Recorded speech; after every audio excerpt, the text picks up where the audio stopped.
Well, holy cow, I did it. I won my first cyclocross race. So if you're watching this video and you want to know how I did it, I'll share with you my experience. And I put a link down below in June. In June, I made a video, I'll put the link down below, of my game plan of how I was going to train for the cyclocross race. But so here's what happens. So we show up at the bike race, and the heat before me, right before we're about to stage, two guys were sprinting for the finish line and they crashed. And so my wife was just staring at me like this, like, oh my God, what is he doing at this? And I said, don't worry, I'm not gonna crash, I'll be fine. So that was nerve-wracking, seeing that right before. So you're gonna see in the video, I started in the race literally in the back. There were 15 racers in my age group and category, and so I'm in the back. Take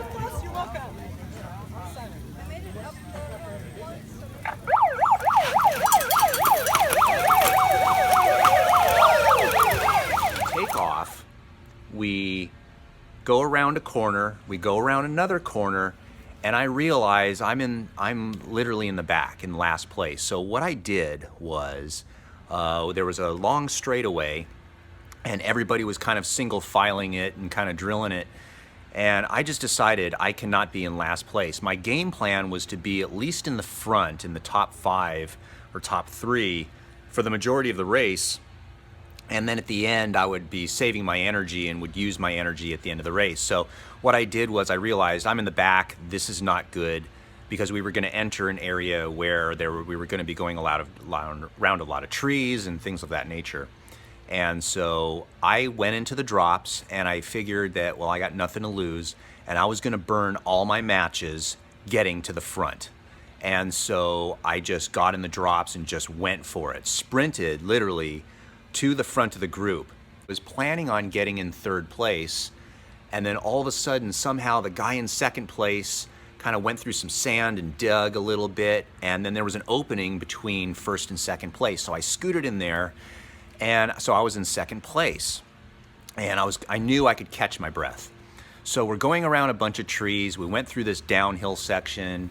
I took it easy, and then all of a sudden we're going around this turn, and the guy in front, his front tire slips and he loses his traction, and all of a sudden I'm in 1st place. Crap. I did not want to be in 1st place, especially this early in the race, because I knew then that everyone else would just wait for me to get tired and beat me. So I actually slowed down to try to let people catch me. Now, there was this little uphill section, and I had because I knew the course, I had previously planned to really hit it hard during that uphill. And so we got to the uphill, and just the instinct in me, I shouldn't have done this, but the instinct in me said, just go for it.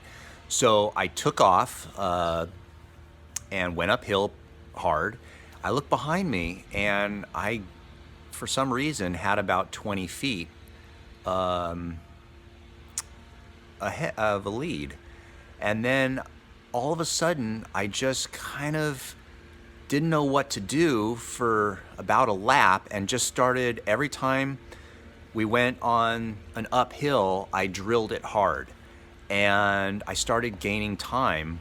And basically, you'll see in the video, I stayed away. You're not.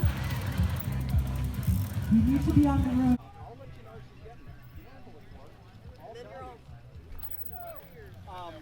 This would have been more your...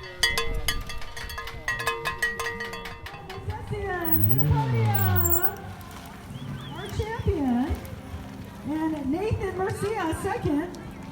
Aura has to wear the party. Now, this was not my first cyclocross race. This was the first cyclocross race I've ever won.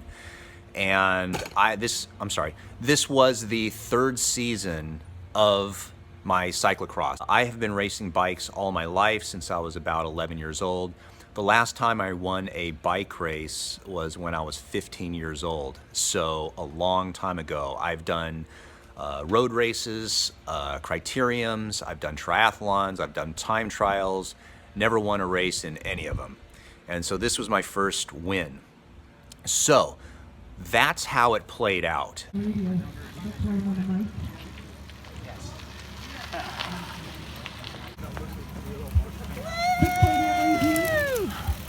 Second overall, Kara Applegate, and our champion 35 plus.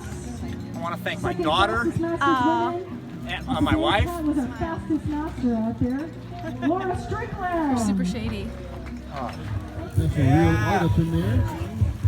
On his 34. They're all about 15 seconds apart. Garnett for second place. No need to overdo it. I believe he'll be coming back to race again. If I know him like I've known him so far.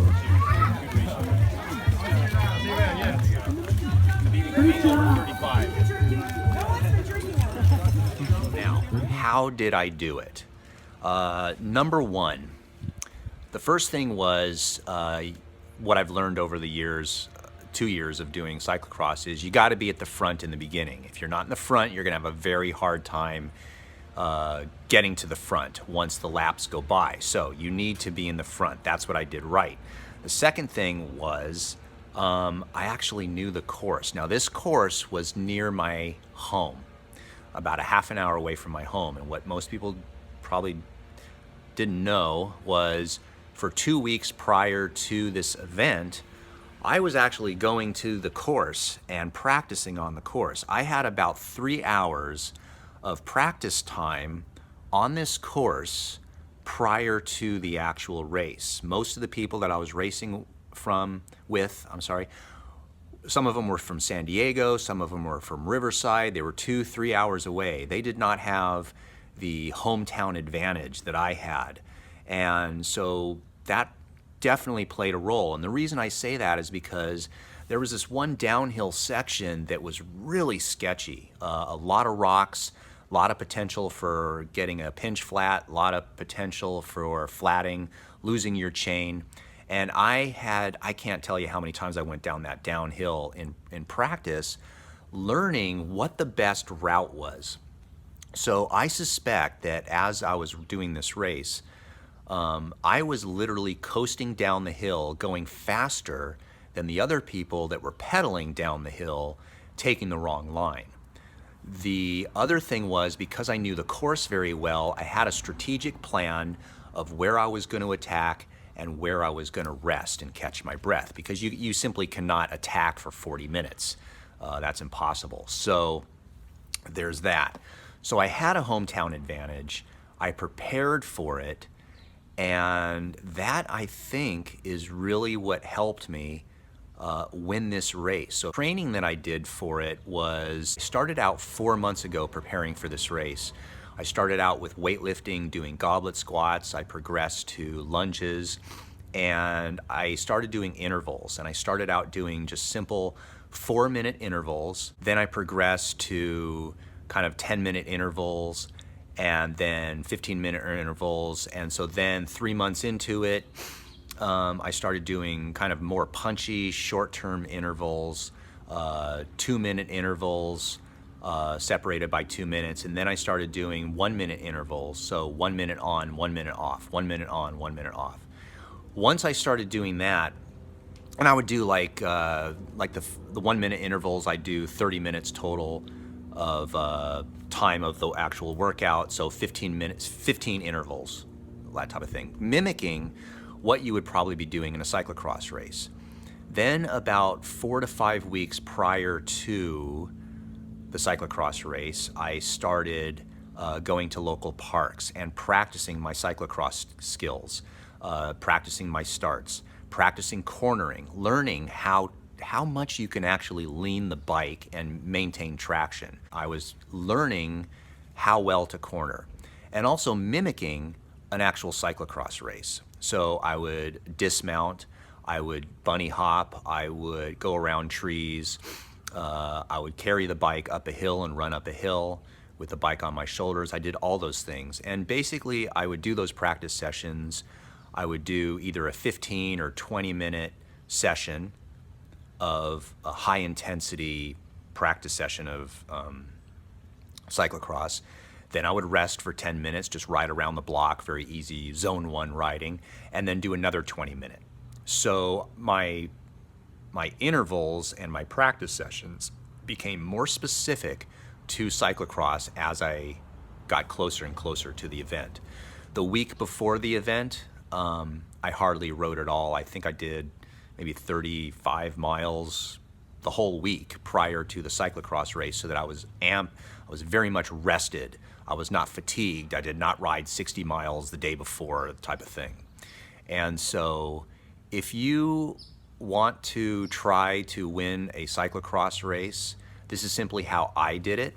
If you've won a cyclocross race and you see me doing something wrong or you have better suggestions, give those suggestions down below, because like I said, this is only my 3rd season doing cyclocross. I really dig it. It's fun. If you like my cycling videos, give me a thumbs up, subscribe to the channel. If you have any questions, ask in the comment section down below. And please also leave your comments if you're also a cyclocross racer or doing bike racing, and let me know what you would suggest on how to better your performance.